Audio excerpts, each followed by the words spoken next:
Hi, I'm Sarah, a 25-year-old graphic designer living my best life in the big city. But every few weeks, I head back to my hometown to hang out with my family. There's mom, dad, my big brother Tom, my little sister Emily, and of course, Aunt Karen. Now, Aunt Karen. She's a whole different story. Sarah, honey, your aunt's just particular, Mom would say, trying to smooth things over. But I knew the truth. Aunt Karen had it out for me since day one. The backhanded compliments, the side eye, it was relentless. Like when I landed my dream job at a hot new startup, her response was, "Oh, how nice for you, Sarah. I'm sure they hire all sorts of people these days." Classic Aunt Karen. But whatever, I brushed it off. Family's family, right? A few months ago, my parents got a dog, and I was thrilled. I've always loved animals, especially dogs. They brought home this beautiful German Shepherd puppy named Max. Dad was gushing over him as Max zoomed around the living room. I was in love. But soon things took a strange turn. Every time I visited, Max would growl and snap at me. At first, I thought it was just puppy behavior. Maybe he was being protective of his new home. But it got worse. One time, I reached out to pet him, and he lunged at me, teeth bared. My boyfriend Mike had to pull me back. "Babe, that's not normal." "Something's up with that dog," Mike said, concerned. I brushed it off, but deep down, I was getting freaked out. It was like Max had it out for me. But dogs don't just hate people for no reason, right? Things hit a breaking point during our last family dinner. I was helping Mom in the kitchen when I overheard raised voices from the living room. "Karen, this has to stop." That was Dad, sounding angrier than I'd ever heard him. "I don't know what you're talking about," Aunt Karen shot back, all innocent. I crept closer to listen. "Max's behavior towards Sarah isn't right, and I think you know why," Mom said, her voice tight. My heart started racing. What the hell was going on? I stood there frozen, trying to make sense of it all. Whatever it was clear this family drama was about to explode, and I was right in the middle of it. After that dinner, I knew I had to get to the bottom of this Max situation. No way was I going to let Aunt Karen gaslight me into thinking I was imagining things. So I came up with a plan. "Hey Mike, you still got those mini spy cams from your paranoid landlord phase?" I asked. "Yeah, why? You going all James Bond now?" "Something like that. I need to know what's really going on with Max." Mike was skeptical but agreed to help. We set up the cameras around my parents' house when no one was home. It was nerve-wracking. "If we get caught, I'm blaming you," Mike whispered as we placed the last camera. "Relax, babe. It's for a good cause." For the next week, I was on edge, waiting to catch something. And then bam, pay dirt. I nearly dropped my phone when I saw the footage. There was Aunt Karen sneaking into the house when my parents were at work. She had one of my old sweaters and was using it to train Max. Get her? Max, attack. My blood ran cold as I watched her encourage Max to tear into my clothes, praising him when he got aggressive. I couldn't believe it. My own aunt was training the family dog to attack me. What kind of twisted person does that? I called Tom immediately.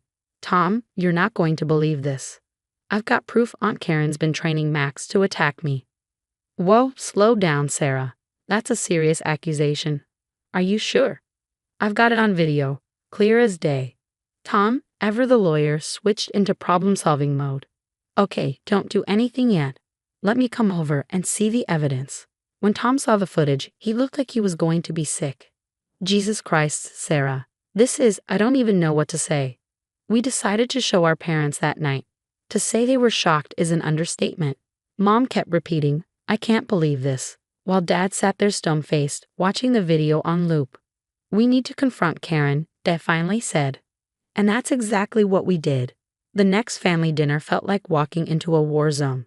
"How could you do this, Karen?" Mom was in tears. Aunt Karen tried to deny it at first, but the evidence was right there.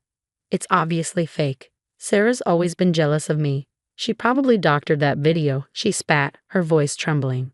"Can you believe the nerve of this woman? Me, jealous of her? Please." Things escalated quickly. Emily, my little sis, looked torn. "Maybe it's just a misunderstanding," she said weakly, but Tom wasn't having it.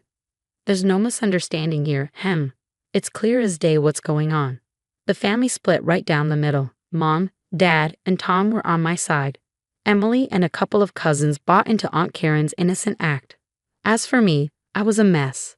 Seeing my family torn apart like this was killing me. I started having nightmares, barely sleeping. Mike was worried sick. Babe, maybe you should talk to someone. This is heavy stuff, he suggested gently, but I couldn't. Not yet. Not until I made sure Aunt Karen couldn't hurt anyone else in our family. Little did I know things were about to get a whole lot crazier. Aunt Karen might have thought she won this round, but I wasn't about to let her get away with it. No way in hell. I called up Mike and Tom for a strategy session. We need to catch her in the act, with everyone watching, I said, pacing around Mike's living room. What if we set up a fake family gathering? Mike suggested. Tom nodded. That could work. We could invite a professional to observe Max's behavior without Karen knowing. We spent hours hammering out the details. Tom found a top-notch animal behaviorist, Dr. Martinez, who agreed to help. We need eyes everywhere, I said. But Karen's going to be suspicious if she sees cameras. That's when I remembered our tech-savvy cousin, Alex. I gave him a call. Yo, Alex, how'd you like to play spy for a day? Hell yeah. What's the mission? I filled him in on the plan. Alex was all in, promising to hook us up with some seriously stealth surveillance gear. The day of the gathering arrived, and my stomach was in knots as everyone filed in. Aunt Karen showed up last, eyeing me suspiciously. Well, isn't this a lovely surprise, she said, her smile not reaching her eyes. Dr. Martinez, posing as Mike's coworker, mingled while keeping a close eye on Max.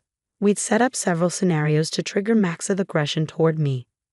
First up, I accidentally bumped into Aunt Karen, spilling her drink.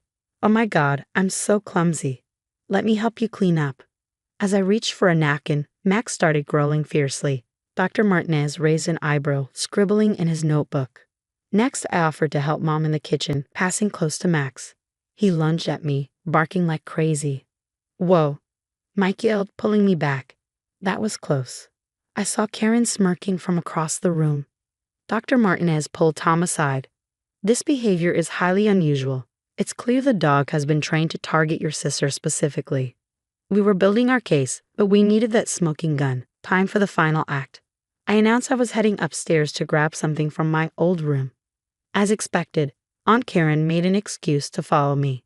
In my room, I pretended to search the closet when I heard it. Max, attack. I spun around to see Max charging at me, Aunt Karen pointing and yelling. But before Max could reach me, Mike burst in, tackling the dog. What the hell, Karen? He shouted. Aunt Karen paled, realizing she'd been caught. I didn't mean, he just. That's when Tom appeared in the doorway, holding up his phone. It's over, Karen. We've got it all on video. We headed downstairs, where the rest of the family was gathered around Alex's laptop, watching the live feed in horror. Mom was sobbing. How could you, Karen? She's your niece. Dad looked like he was about to explode. Get out of my house. Now. Aunt Karen tried to backpedal. It's not what it looks like. Sarah's turned you all against me. But the evidence was irrefutable. The family watched in stunned silence as the footage played, showing months of Karen's cruel manipulation. As Karen was escorted out, Dr. Martinez approached me. I've documented everything. If you want to press charges, you have a strong case. I looked at my shattered family, at Max cowering in the corner, and at Aunt Karen's retreating figure. No, I said finally. I think karma's about to serve up its own brand of justice. Little did I know how right I was. After Aunt Karen got the boot, the family was in shock. We all stood there, trying to process what had just gone down. Dad was the first to break the silence. I can't believe she'd stoop so low. Sarah, honey, I'm so sorry we didn't believe you sooner. I shrugged, still feeling numb. It's okay, Dad. At least now we know the truth. Mom was pacing, wringing her hands. Should we call the police? This has to be illegal, right? Tom, ever the voice of reason, stepped in. Let's take a breath. Sarah, it's your call. Do you want to press charges? I looked around at my family, at Max still cowering in the corner, and sighed. No, I don't think so. I just want this nightmare to be over. Just then, we heard a sudden commotion outside, and all rushed to the window. There was Aunt Karen stomping down the porch steps, muttering to herself, You ungrateful brats, after everything I've done for this family. What happened next was straight out of a slapstick comedy. Max's leash, which had been hanging on the porch railing, somehow got tangled around Karen's feet. She took one step, and wham! Down she went, tumbling head over heels down the stairs. "Oh my God!" Mom gasped, rushing outside. We all followed, even Max, who seemed confused by all the commotion. Aunt Karen was sprawled at the bottom of the steps, howling in pain. "My arm, my leg. Look what you've done to me." Dad knelt beside her, trying to assess the damage. "Don't move, Karen. We're calling an ambulance." As we waited for the paramedics, Aunt Karen finally broke down. "I'm sorry, okay? Is that what you want to hear?" she sobbed. I was jealous. Sarah always had everything, the looks, the brains, everyone's love. I couldn't stand it anymore. I couldn't believe what I was hearing. All this because she was jealous of me? That's messed up, Aunt Karen. You could have really hurt me. She looked away, tears streaming down her face. I know. I don't know what I was thinking. When the ambulance arrived and they loaded Aunt Karen onto the stretcher, the irony of the situation hit me hard. The very dog she trained to hurt me had ended up being her downfall. After Karen was whisked away to the hospital, we gathered in the living room, emotionally drained. "What now?" Emily asked, looking lost. Dad sighed heavily. "Now we heal as a family." Over the next few weeks, we focused on putting our family back together. Dr. Martinez recommended an excellent dog trainer for Max, and we all pitched in to help with his rehabilitation. "Good boy, Max," I praised as he sat calmly at my feet, his tail wagging. It was a far cry from the aggressive dog he'd been just a month ago. As for Aunt Karen, well, karma had done its job. She ended up in a rehab center, nursing a broken arm and leg. No one from the family visited her. It felt harsh, but after what she'd done, it seemed like justice. A couple of months later, I decided it was time to bring the family together again on a happier note. I threw a big backyard barbecue and invited everyone over. As I flipped burgers on the grill, I looked around at my family. Mom and Dad were chatting with Tom and his new girlfriend. Emily was playing fetch with Max, who had become the sweetest, most gentle dog you could imagine. Mike came up behind me, wrapping his arms around my waist. "How are you feeling, babe?" I leaned back into him, smiling. "You know what? I feel good, really good." And I did. Sure, we'd been through hell, but we came out stronger on the other side. As I watched Max bound across the yard, his tongue lolling and tail wagging, I knew we'd be okay. After all, what doesn't kill you makes you stronger, right? And in this case, it made our family bonds stronger than ever. That's the end of my wild story, folks. Now, I got a question for you. If you were in my shoes, would you have pressed charges against Aunt Karen? Or do you think karma dealt her a fitting punishment? Drop your thoughts in the comments below. I'm dying to hear what you'd do in this messed up situation. If you enjoyed this crazy family drama, don't forget to smash that like button and subscribe for more juicy stories.